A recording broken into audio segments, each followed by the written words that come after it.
Coucou tout le monde! On se retrouve pour une nouvelle vidéo. Je suis toujours Pauline de la page Facebook By Popo et de l'Instagram By Popo. Alors aujourd'hui, on se retrouve pour une vidéo très spéciale avec un sujet hyper particulier. Voilà, concrètement, le but de cette chaîne, ça a toujours été le partage. Et mon petit cœur de maman a chaviré et mon côté infirmière n'a pas pu résister à l'appel de Laura. Je vous laisse écouter ça tout de suite. Bonjour Pauline, alors écoute, je m'appelle Laura, je suis ta chaîne YouTube depuis quelques mois maintenant, alors que je suis complètement novice en couture. Je me suis même acheté une machine à coudre il y a quelques temps. J'ai le fil, mais je n'ai toujours pas fait de commande de tissu. Alors, je t'explique pourquoi j'ai acheté cette machine à coudre. C'est pour pouvoir coudre des vêtements pour mon fils qui est hypersensible. Tu ne sais peut-être pas ce que c'est un enfant hypersensible. En fait, c'est un enfant qui va avoir beaucoup de mal à s'habiller. Il va rester tout nu la plupart du temps parce que c'est comme ça qu'il se sent le mieux, ou en slip, allez, mais même s'il fait 12 degrés à la maison et qu'il fait très froid et que le sol est glacé, il va se sentir mieux à poil. Donc tout le gène, les capuches, les poches, les coutures, les fils des chaussettes s'il y a des dessins à l'intérieur, le fait qu'il y ait des coutures sur ces chaussettes, tout le gêne. Et du coup, j'ai regardé sur internet pour pouvoir trouver des vêtements pour les enfants qui sont hypersensibles, donc ça existe, mais il faut avoir un salaire de ministre, chose que je n'ai pas. Pour te dire, un pantalon tout basique, c'est dans les 80 €. Et encore, je ne sais même pas s'il le supporterait. Sachant que, voilà, il tourne avec quand même pas mal de pantalons, pas mal de t-shirts. Il faudrait, je pense, 1000 € pour lui refaire une garde-robe. Et la changer tout le temps, parce qu'il a que 5 ans, donc il change de taille très souvent. Du coup, je me suis dit que j'allais me mettre à la couture, et que j'allais commencer quelques-uns de tes tutoriels, etc. Mais j'aurais voulu savoir, est-ce que toi, en tant que couturière, tu aurais des conseils à me donner ou à nous donner dans une vidéo YouTube, parce que je suis certaine que je ne suis pas la seule maman ayant un enfant hypersensible. On est nombreuses, j'ai regardé sur internet, on est nombreuses et on est dans la galère. Parce que il faut vraiment des tissus qui soient très doux, avoir un minimum de couture, pas d'étiquette, etc. Et j'ai pas trouvé de tutoriel en fait pour créer des vêtements pour ces enfants-là. Donc voilà, moi je t'en parle parce que je sais que tu fais pas mal de vidéos, que tu aimes la couture, donc je te lance ce challenge, à toi de l'accepter ou pas. Mais je te lance un challenge de nous faire une vidéo pour nous proposer des alternatives pour nos enfants qui sont hypersensibles. Quelles sont les coutures les plus, celles qu'on va moins sentir? Est-ce qu'on peut avoir des modèles où il n'y a pas trop de couture? Est-ce qu'on peut faire en sorte de trouver des matériaux qui soient plus adéquats pour nos enfants, qui soient moins irritants, voilà, quand je dis hypersensible, c'est vraiment hypersensible. Donc voilà, je te lance ce petit challenge et j'espère vraiment que tu pourras le faire. Je te souhaite une bonne fin de soirée et puis moi je continue à regarder tes vidéos. Allez, à plus. Alors j'adore les challenges, je pouvais pas refuser. Et si un tant soit peu, je peux aider 1, 2 ou 3 personnes dans leur vie et dans les difficultés quotidiennes, c'est pas grave si cette vidéo-là elle fait pas de vues, je m'en fiche. Si j'ai pu aider ces personnes, sincèrement, du fond du cœur, ça me ferait vraiment très plaisir. Je conçois tout à fait la galère que ça peut être, puisque dans mon quotidien d'infirmière, je rencontre différentes personnes avec des problématiques tout à fait diverses et qui peuvent vraiment handicaper au quotidien. Alors j'ai fait quelques recherches parce que je n'ai pas d'enfant hypersensible et je n'ai jamais travaillé avec ce profil de personne. Du coup c'était un peu plus compliqué pour moi de traiter ce sujet parce que je n'avais aucune connaissance dessus. Alors d'après ce que j'ai compris, ça peut être assez différent d'un enfant à l'autre, notamment au niveau des ressentis, et il peut y avoir des problématiques qui se surrajoutent, qui viennent complexifier la situation. Alors de mes connaissances d'infirmière, de couturière et de mes recherches, j'ai essayé d'adresser le contenu le plus pertinent possible, et si c'est vraiment ça peut vous aider, j'en serais hyper ravie. Alors mes conseils pour coudre pour quelqu'un d'hypersensible, déjà on oublie tout ce qui est étiquette. Donc c'est-à-dire étiquette de personnalisation, style c'est moi qui l'ai fait, etc.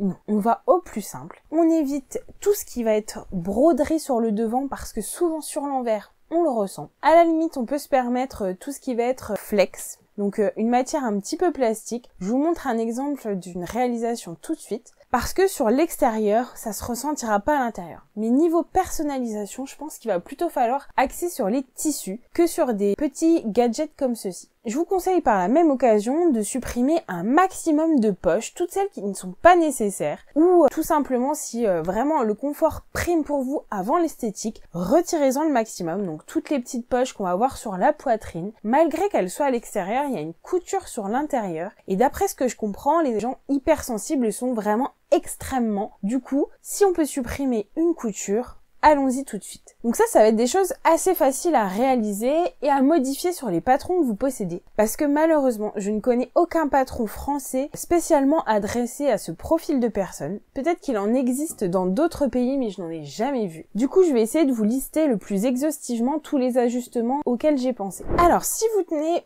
quand même à conserver des poches, il y a quelques astuces possibles. Au lieu de les coudre vers l'intérieur comme on a l'habitude de faire, en fait, on va chercher une couture la plus esthétique possible en les cousant à l'extérieur. Alors moi, mon fils n'a pas ces problèmes d'hypersensibilité, mais je vais vous montrer un petit modèle que je viens de terminer pour lui, donc je suis désolée, il faut que je fasse les finitions, mais vous allez tout à fait comprendre le principe. Sur ce modèle, la poche est cousue à l'intérieur. Mais ici, il n'y a pas d'envers de poche, c'est uniquement cette pièce-là et le chevauchement qui vient créer la poche. Et bien, si j'avais eu un petit garçon hypersensible, ce que je vous aurais conseillé de faire, c'est de venir retracer l'ouverture sur votre empiècement poche, qui n'est pas mon empiècement dos, hein, vous voyez, c'est deux pièces différentes, et de remettre la poche sur le dessus. Et par ce même principe de couture apparente, on nous serait venu plaquer la poche avec toutes les coutures à l'extérieur. Alors ce sera forcément pas sans couture sur l'intérieur, mais vous aurez une pièce en moins de tissu avec le contact de la peau, ce sera beaucoup plus tolérable. Et je vous conseille de faire la même chose sur les pantalons. Alors moi ce point-là j'ai réussi à le faire parce que j'ai une recouvreuse. Je pense que vous pouvez arriver à une finition similaire avec un point zigzag de la machine à coudre. Je pense pas que ce sera forcément aussi joli parce que vous n'aurez pas autant de couvrance qu'avec le fil mousse que j'ai mis ici, mais on peut quand même arriver à un résultat tout à fait acceptable.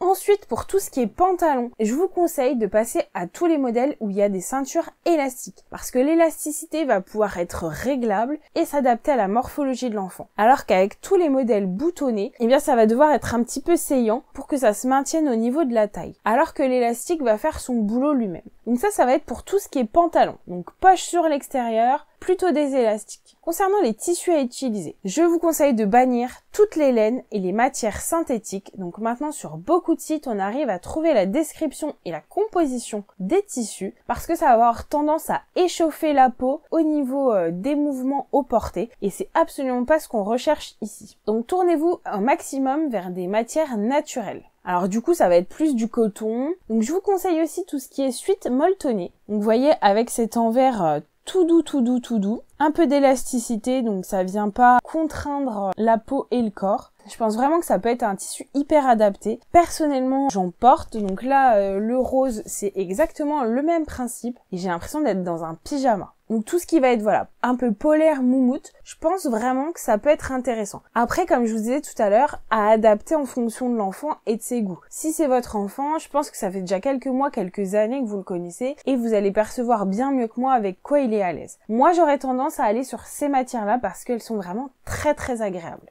Toujours en fonction des goûts, vous allez pouvoir aussi coudre une taille supérieure pour vraiment gagner en amplitude et que le corps soit toujours aussi peu contraint par le vêtement parce que c'est ce qui dérange l'enfant ou l'adulte d'ailleurs. C'est cette sensation d'être un peu pris comme dans une cage finalement qui nous gratte, qui nous pique et c'est très désagréable alors qu'avec des vêtements amples, on va beaucoup moins le ressentir. Mais je lisais aussi qu'il y avait des enfants qui préféraient très ajustés, donc ça va être à adapter. N'hésitez pas à faire des toiles, donc c'est un peu des brouillons de couture pour pouvoir évaluer la taille et avoir une version finale dans un plus joli tissu. Si les capuches sont tolérées, ça peut être super intéressant pour votre enfant parce qu'il va pouvoir la mettre sur la tête et pouvoir s'isoler un petit peu du vent, du bruit, parce que c'est aussi des choses qui peuvent le gêner en tant qu'hypersensible. Il y a un modèle de chez Super Bison qui m'a fait découvrir la possibilité de faire une cousette réversible. Donc il s'agit du suite Paul qui va du 2 au 12 ans. Donc je l'avais réalisé ici pour mon fils et je pense que si on supprime tout ce qui est poche et floriture pour retourner les manches, donc à la limite on coupe une manche plus courte. Donc ça c'est des petits ajustements, c'est pas évident à faire, je le reconnais quand on est débutant. Mais voilà, c'est pareil, si on fait une toile avant, je pense qu'on peut s'exercer et réajuster pour une version finale. Et du coup, sur ce modèle, vous n'allez pas du tout retrouver toutes ces coutures qu'on peut avoir à l'intérieur du vêtement. En effet, le principe, ça va être de coudre 2 t-shirts manches longues et de les mettre l'un dans l'autre. Et du coup, il est réversible à souhait parce qu'on peut très bien mettre une face une journée et l'autre. Mais surtout, ça supprime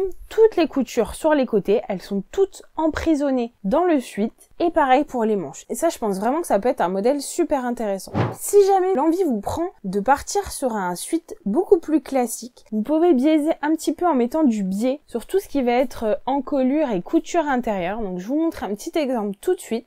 Ce qui va pouvoir atténuer l'effet de la couture. Voilà, ça aussi, ça a évalué en fonction de l'enfant. Je peux pas vous fournir une règle absolue, mais je pense que c'est des pistes à explorer. Concernant du coup les modèles dont on parlait, il semblerait que ce soit beaucoup plus adapté de partir sur des combis, des salopettes ou des robes parce qu'il n'y a pas de ceinture. Donc déjà on gagne des coutures parce qu'il n'y a pas besoin de chevaucher les vêtements et en plus c'est pas resserré à la taille donc on vient pas contraindre le corps au niveau de la taille. Donc ça peut être vraiment super intéressant parce que comme il n'y a pas grand chose qui est supporté, on va dire que moins il y en a, mieux c'est. Donc je vous renvoie sur la salopette Overhaul de Tape à l'œil qui va jusqu'aux 14 ans, donc c'est un modèle gratuit en plus. J'en avais fait un petit tutoriel pour faire un déguisement sur ma chaîne, donc c'est justement une version très simplifiée puisque j'en voulais un déguisement et j'ai retiré le maximum de poches, donc ça peut être très intéressant de la reprendre sous cette forme. Je vous propose aussi de faire quelques petits ajustements super simples. Donc là je vais prendre le modèle Oscar qui est un t-shirt tout basique. Donc sur la base de votre patron, donc là il s'agit d'Oscar mais vous pouvez tout à fait le faire sur une autre cousette. Donc avant de découper votre pièce avant, ce que je vous propose dans un premier temps, c'est de venir recopier la seconde partie exactement en face sur votre tissu. Donc vous allez vous retrouver avec la pièce entière. Du coup ce que je vous propose c'est de venir sur l'un des côtés de votre pièce, venir superposer la pièce arrière au niveau des marges de couture. Donc vous tracez tout autour. Dans un deuxième temps, quand la première partie est recopiée, vous venez faire la symétrique et vous découpez d'un seul tenant. Donc c'est-à-dire qu'on va pouvoir supprimer une des coutures sur le côté. Alors c'est pas très économe en tissu, mais je pense que là on recherche avant tout le confort et du coup on n'aura qu'une couture de l'un ou l'autre côté. Et je trouve ça super intéressant de pouvoir en supprimer une parce que c'est vraiment ce qui nous pose problème ici. Toujours dans cette optique de supprimer les coutures, je vous conseille de vous rapprocher de la technique des coutures anglaises parce que c'est une technique qui vient emprisonner les coutures, qui n'en laisse ni à l'intérieur ni à l'extérieur. Sur internet, on trouve pas mal de sujets en rapport avec ça, mais si vraiment ça vous intéresse, je peux aussi faire une vidéo sur le sujet. Et toujours dans ce même esprit de couture anglaise, je vous propose une petite astuce très sympa. Je reconnais que ça demande du matériel pour avoir un rendu fini, mais après on peut considérer ça comme un investissement dans le temps. Quand on voit le prix exorbitant que coûtent ces vêtements vendus chez des professionnels spécialisés, je trouve ça juste scandaleux et quand on regarde le prix des machines, voilà. Ça, c'est une question que chacune et chacun peut se poser. Alors, ici, j'ai l'envers de mon tissu. Donc, on voit, c'est tout doux. Donc, c'est vraiment le type de tissu que je vous conseillais tout à l'heure. Et ici, je vais avoir l'endroit. Du coup, ce que je vous propose de faire, c'est au lieu d'assembler endroit contre endroit, comme on aurait l'habitude de le faire classiquement en couture, ici, je vous propose de venir assembler envers contre envers. Donc, voilà ce que ça donne sur l'endroit du tissu. Alors, on peut garder cette couture-là, mais c'est pas forcément super esthétique, sachant qu'elle se balade. Voilà, moi je trouve pas ça top.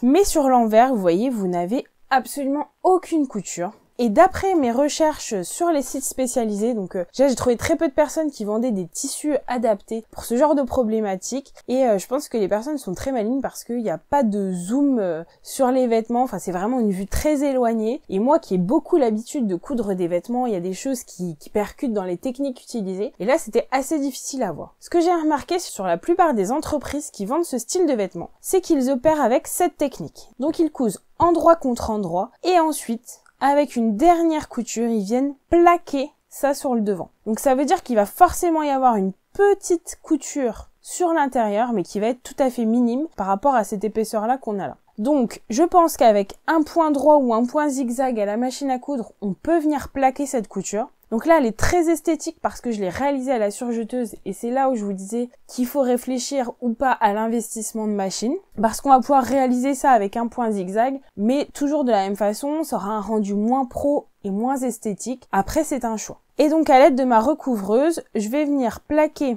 cette couture. Pareil, ça va relever du choix. Avec un point droit ou un point zigzag, il va y avoir beaucoup moins de couture sur l'envers. Mais là, je vais utiliser du fil mousse, donc c'est un fil extrêmement doux et que personnellement, je n'arrive pas du tout à coudre à la machine à coudre. Donc je pense qu'au niveau des frottements et de la sensation, je pense que c'est vraiment idéal parce que c'est d'ailleurs utilisé en lingerie. Moi, je le détourne un peu et je l'utilise pour la couture de mes propres vêtements parce que je trouve ça super agréable. Mais je pense que dans cette situation-là, c'est vraiment une très bonne indication.